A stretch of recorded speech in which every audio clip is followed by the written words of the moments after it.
The long-standing success of Dead by Daylight has birthed an entire subgenre of similar asymmetrical multiplayer games. Every year it feels like we get at least 1 or 2 AAA or AA attempts to cash in on this rather unconventional gameplay format, with Texas Chainsaw Massacre being the newest entry in that vein. I'll admit that as someone who hasn't really seen any of the Texas Chainsaw Massacre films, since gory slasher horror isn't something I normally find all that scary. Believe me, I've seen blood before, it does not scare me all that much. Disgusts me maybe, but scares me? No. I didn't jump into this game as a diehard fan of the franchise, but merely as someone interested in seeing whether this newest film tie-in game would be the one to break the Friday the 13th curse, or really the curse of the whole 2010s when we had a shit ton of really bad movie tie-in games. For those who don't remember, Friday the 13th, the game, was an embarrassing catastrophe at launch, and the developers were shortly thereafter forced to cut and run after an unrelated lawsuit over the IP jeopardized all related projects. So the game sadly never got a proper redemption arc. Point being, we've got a new asymmetrical multiplayer horror game based off the film series of the same name. Now on to the bigger question, is it any good? The answer here isn't entirely straightforward, as there are 2 distinctly different roles the player can experience, that being of either the survivor or the killer. There are 4 survivors and 3 killers, so while you are technically outnumbered as the killer in any given match, you will have some support from the other killers along the way, and while survivors are more numerous, you don't really have all that much in terms of weaponry to defend yourself with. Your best recourse 9 times out of 10 is just to get the hell out of dodge as quickly as possible, using the many crawl spaces, doors, windows, wells, and other interactable locations which you and your fellow survivors can utilize, but the killers cannot. Map knowledge is going to be crucial for any player that wants to succeed on either team. Putting space between you and the killer pursuing you is not only possible when you take advantage of these more subtle routes, as killers have an explicit advantage when you and they are both running across the open ground. Killers appear to have faster movement speeds slightly, although their stamina can range depending on which character you're actually playing as. There was one time I was chasing down a survivor as a killer myself, and they were the last one alive. The gate was open, and I believe 2 other survivors had already escaped, while I was busy elsewhere brutally murdering the third.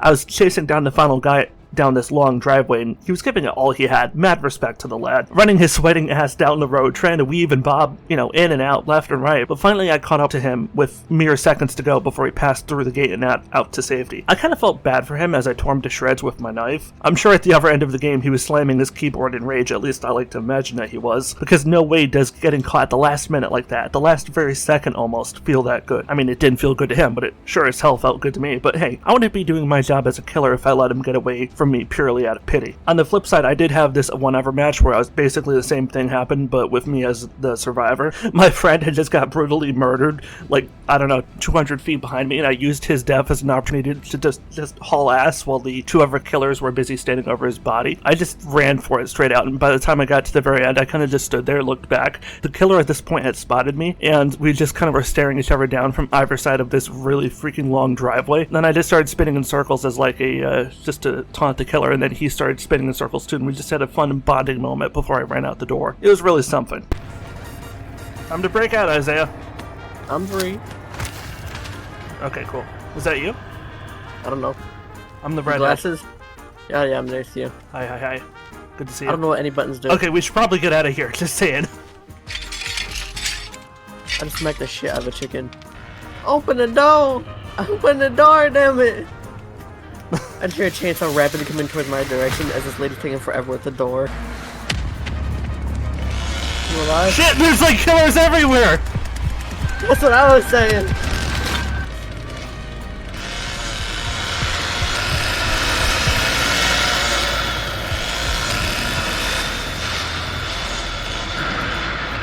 I just played the most dangerous game of chicken with this guy. No, we gotta make it to the front of the house. I think they're just hiding out there by the exit. That'd be kind of funny and trollish if they were doing that. I really think that's what they're doing. I'll keep an eye out behind us. Okay, I'll try opening the grate. I'll let you know if I see him. Oops. I hear. He's coming. He's coming. Leatherface is coming. Oh, he's just standing there. Here he comes. I'm not moving. No, he saw us. He didn't see us. No. That meant he saw me. He didn't see me. Maybe he did? I moved! Did he not see us? He did not see us! He did not see us! I I moved like 3 times. Alright, he sees me. Oh, he sees you. I'm getting the hell out. Thanks for that, Isaiah. Shit. The door's open. No, I can't run. No! The door is open and ready to go. I'm running.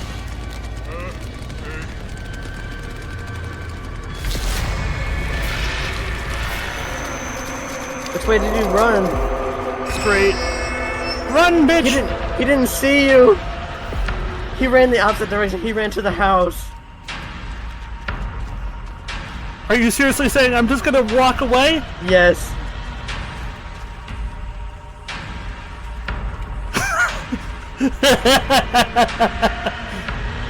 Oh, he sees me, he sees me. Just run. Yeah, he's gonna stick up with you. Honestly, I can respect that.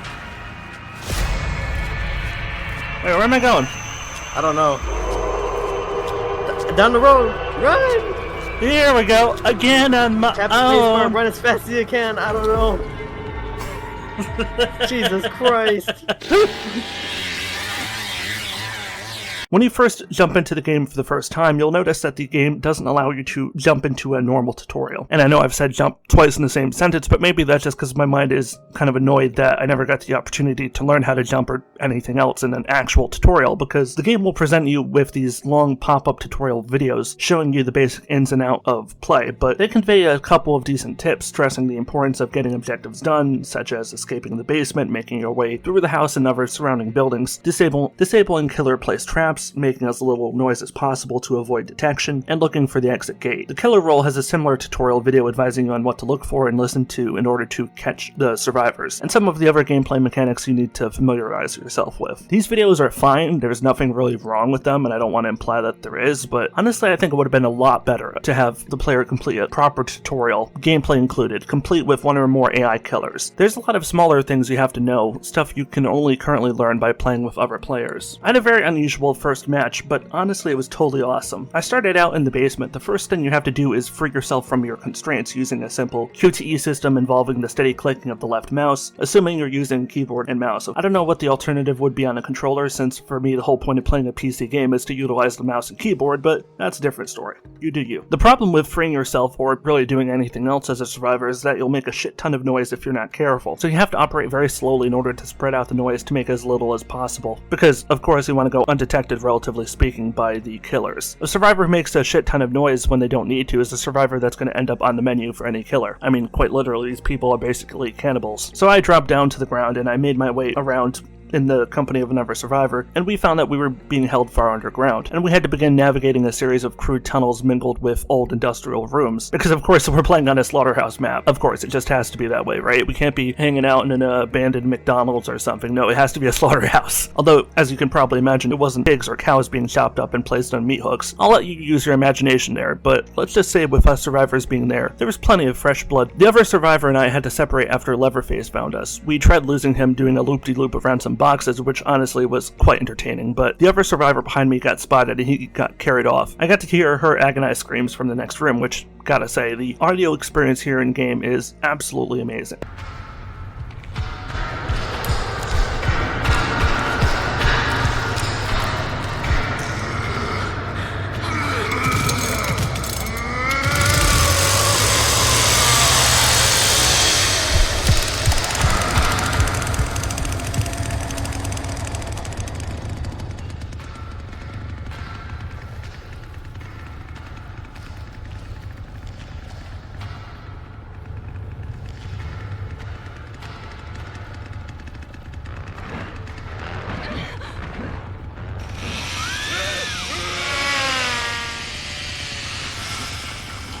I've never heard anything quite like it in any other horror game, single player or multiplayer. The game incorporates sound very strongly in many of its mechanics because at its heart, Texas Chainsaw Massacre is a stealth action game, at least when you're playing from the perspective of a survivor. Every footstep, every creaking groan makes you almost wince at how loud it seems, even if you're the only one who's ever going to hear it. Also, the discordant ambience, which seems to linger like some ethereal combination of distorted screams, mechanical sounds, and other less distinct noises, come together to form this hellish nightmare that puts you on edge every single second. Between the audio experience and the stealth mechanics, not to mention the certain knowledge that there were 3 bloodthirsty killers stalking the map looking exclusively for me, since I was the last one alive in the match. By the time I figured out how to unlock the basement door and make my way up to the surface and go outside, I could feel my heart, boom, boom, boom, boom, boom, beating like a drum roll. By the time I actually exited through one of the gates and got the victorious game over screen followed by the post-match stats, I had to literally quit the game and step away from my computer for a bit because at that point my fingers were actually trembling from the stress. And maybe, yeah, technically that level of stress isn't all that good for me, but by God, if that doesn't sing wonders for the horror elements of the game, I don't know what does. There are so many asymmetrical multiplayer horror games out there that focus so hard on the asymmetrical multiplayer angle that they forget how to provide a good, scary horror experience that really thrills your bones. Say what you will about Dead by Daylight, it's fun, despite its many balance issues. I don't think many people would say that it's a bad game, and I'm not going to be one of them, but let's be honest with ourselves here, totally honest. It's a horror game that really isn't all that scary. It has the veneer of horror, the aesthetic, but it doesn't really do anything with it. It's like the dog that has caught onto the car and doesn't know what to do. It's the Joker from the Dark Knight analogy. Well, Texas Chainsaw Massacre does know what it's doing. There's a bitch running at me. Always. It was at this moment that he knew he fucked up. Isaiah, help! I can't help you. I got He's right poisoned! next to me. Don't go this way. I got no choice! He's there with you. I know! What do you want me to do? Don't come this way. Oh shit! You got everybody on your ass. Yeah, distract them. Distract them. I'm doing what I can! No, God! No, God, please, no! No! No! No! I'm fucked! You better not be. You better live. I don't have anything to live for! You got so much more. Go! Go! Run! I'm unlocking one of the doors to get to the backyard so we can get out. I hurled my ass downstairs. Okay, as long as you're alive. Don't die from the fall. No, something worse is coming. It could be worse. Leatherface. That was so tight. I had like all 3 of them after me.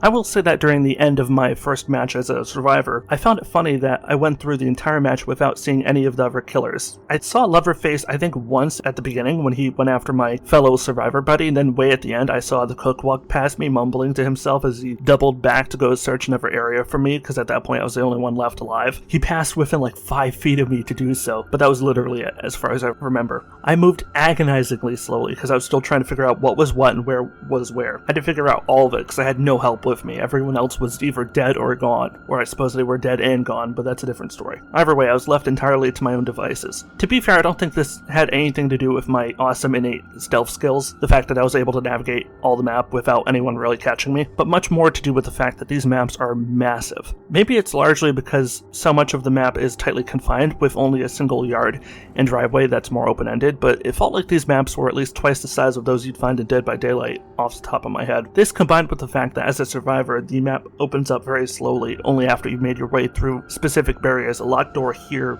in need of a lockpick, a gate there that's powered by a generator. You'll find there's a lot to do, an awful lot to do, to the point where almost every single time you access a new part of the map, it feels like you've genuinely progressed closer to your ultimate end goal of escaping from these lunatics. It might take you a bit of time to learn the ropes as a survivor, it did in my case anyway, but the immersion, the ebb and flow of the objectives throughout each map, the stealth, the maneuverability within each of the maps, they all contribute towards making each match play out, at least in theory, at least slightly different than the one before, because you have so many options in terms of how you want to approach what you need to do. So yeah, whether you're playing alone, as I mostly was, or with friends, which I kind of did sometimes, but not really, you're probably going to have a hell of a good time as the killers try to make your life, well, hell. Speaking of killers, let's talk about that, shall we? While the survivors are all fairly generic, longtime fans and horror enthusiasts will probably recognize at least a few of the killer cast this time around. Obviously, you have Leatherface primed front and center, as well as a few other characters that appeared in the films like the Cook, the Hitchhiker, and a few other characters I suspect are new and original to the game. Also, apparently they're now called the Slaughter family, which aside from being a little too on the nose for my liking, also I believe wasn't in the films, at least the first few. I don't know, I've not seen the films and I'm not about to since they're not really up my alley, as I've said before. But based on what I looked up and conversations with some of my friends who are more knowledgeable than I am about this franchise, some of this comes across as new lore. Either way, it's the gameplay that matters, so whatever. Playing as a killer can absolutely be fun, but that doesn't mean you'll always find it to be so. I honestly think a lot of people are going to have very strong feelings one way or the other in regards to how they play the killers,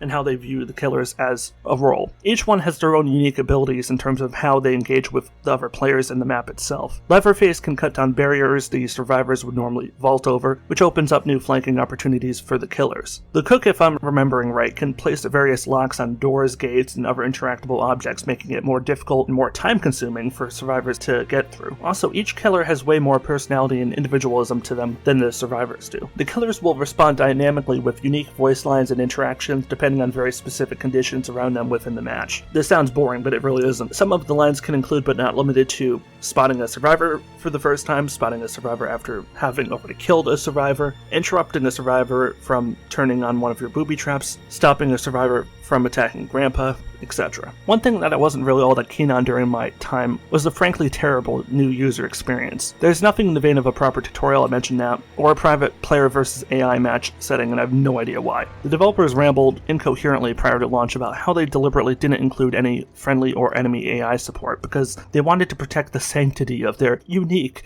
online player versus player experience, because of course it is entirely unheard of for an online PvP game to have an offline practice mode or versus AI mode. That's totally not a common thing in pretty much any successful online PvP game released in the past 20 years. But even if we were to accept this nonsensical, pretentious bullshit at face value, there's still zero excuse for the tutorial section we actually get. I can't believe I'm even saying this. I stared at this page for what was probably at least half a minute before it sunk in that this was a real tutorial menu. When you think of the term tutorial in an online PvP format, what do you think of? I'll tell you what I think of. I imagine a nondescript training room where the player first learns the basic controls. Then I would envision a few secondary training scenarios taking place on at least one or more of the existing multiplayer maps, teaching the player the more advanced mechanics and strategies, such as how to best utilize hiding spots or navigate through crawl spaces, etc. Or for those playing as a killer, knowing not just how to search for survivors, but how to best utilize each killer's unique cooldown and one-time use abilities, as well as the process of gathering blood from buckets to go feed Grandpa. For those newcomers who haven't already played similar games like Dead by Daylight, there could be a lot to learn in their first few matches, and it's not particularly fair in my opinion to expect the rest of their teammates to carry that one player who's totally dependent on them, because the developers couldn't be bothered to actually do their job and institute systems in place to actually educate players. Guiding players through a gameplay tutorial will provide far more reliable instruction than merely vomiting up a dozen or so vague short videos and tossing them into one barely organized vertical heap for the player to sort through. Oh yeah, I mentioned blood earlier. If you didn't think a family full of violent psychopaths hunting down innocent people for fun so they could slowly torture them to death isn't fucked up enough, there's also this little nifty gameplay gimmick on the killer's end, which is they can go about the map and scoop vials of blood out of these buckets where raw meat is draining out. And as they do, they fill up a blood meter that appears in the corner of their screen. Rinse and repeat the blood collecting, preferably to be as efficient as possible, then deliver your delightful liquid delectable to dear old Grandpa who's just chilling in a rocking chair somewhere on the map.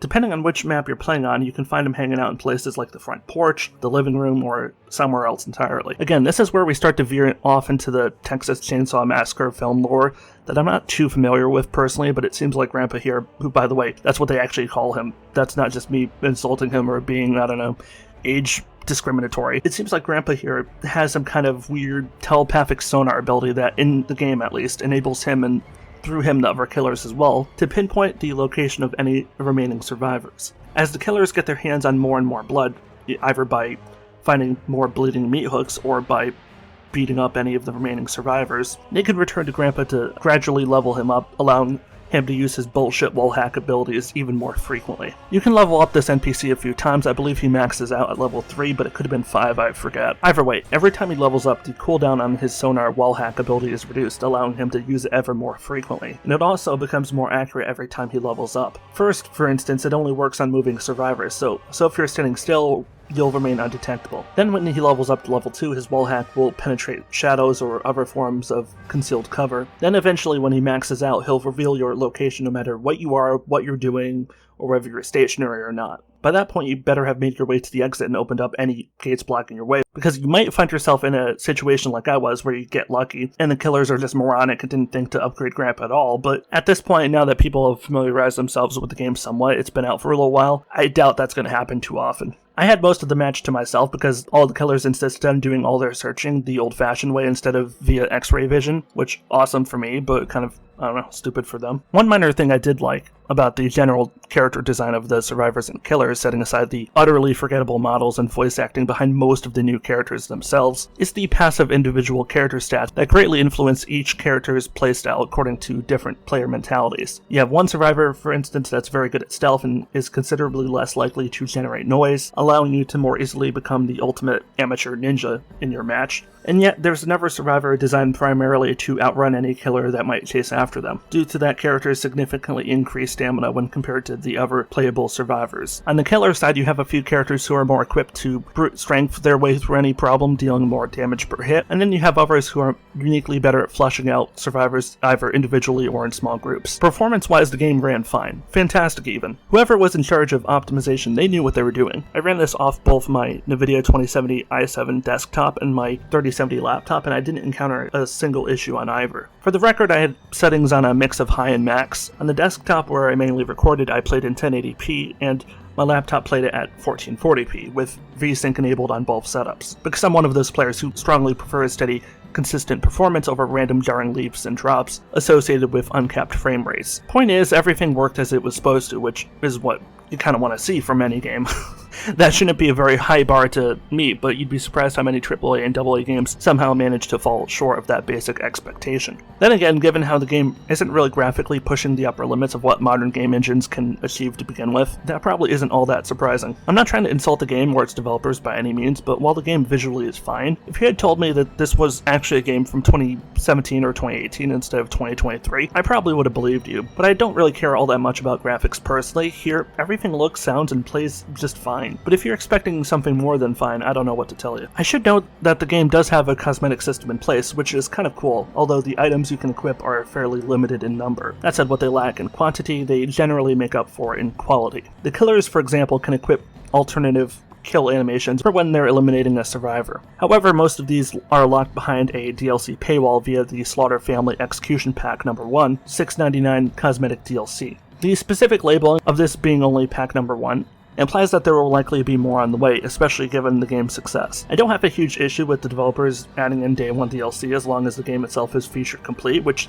for the most part it actually is. And it's possible that, like so many games before, as long as the developers continue to supply the player base with a steady outpouring of free maps, new player characters, and other nifty additions, no one will really mind all that much spending the occasional $5 or $10 on a cosmetic DLC pack. I mean, that strategy has worked out wonders for EA regarding The Sims 4. It seems like for every expansion pack there's like 5 or 6 stuff packs full of just random props and shit. And by the way, if you like The Sims 4, good on you, but let's not pretend that game isn't insanely over-monetized. Overall, I was quite impressed with Texas Chainsaw Massacre. As a standalone game, it was far better than I think most people were probably expecting, myself included. And I'm glad to see that in its first month, it's already skyrocketed to having over 1 million players. In many ways, I would say that it's arguably the best asymmetrical multiplayer horror game out there on the market right now. Far more enjoyable than even Dead by Daylight, in my opinion, considered by many to not only be the father of this unique subgenre, but also still considered the undisputed king of the entire market. I'm not sure if Texas Chainsaw Massacre's popularity will sustain it to the point where it dethrones D by D over the long term, or even I'm not even sure if Texas Chainsaw Massacre will still be around in a year or two. It kind of depends on how the developers continue to support it, as well as the general mood of the market itself. But I think most people would agree that it's hard pressed here not to give credit where credit's due. A horror game should be scary, it should be challenging, and it should offer the player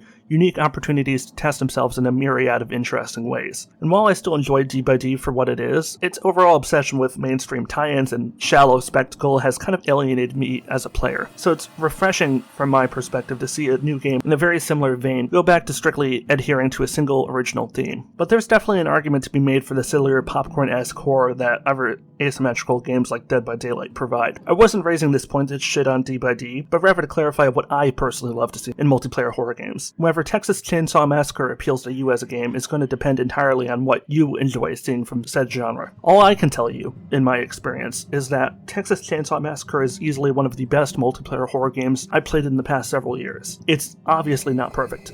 Definitely not perfect, but the good far outstrips any of the bad, which is all you can hope for from any game, to be honest. At any rate, that's where I'm going to wrap it up for today. I've got more review videos in production now, and I hope to get those out to you sooner rather than later, but for now, we're going to call it here. So if you enjoy what I do, I take it kindly if you subscribe, click the bell, the usual YouTube things, I don't have to tell you. As ever, I look forward to hearing what you all have to say in the comment section below. I don't expect everyone to agree with what I say in these videos. I mean, I'd be happy if you do, but let's be honest, this is a channel, not a cult, so opposing thoughts are more than welcome. All I ask is that, obviously, don't be a dick to me, the developers, or any fellow commentators. I don't think that's too much to ask. This is Warrior Dan signing out. Stay awesome, and peace out.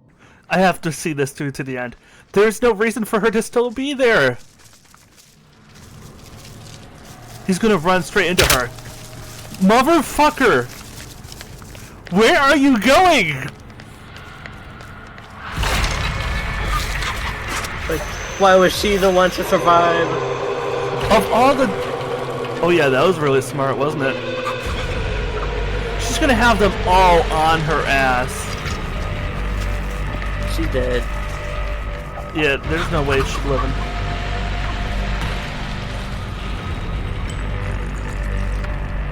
I mean, mad respect for the strat. They're gonna camp her unless she moves. What? Go! all three. Go! No! No! Oh my god! What was that?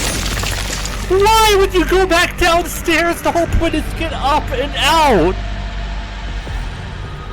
Die. What is this? She just dropped down and rage quit.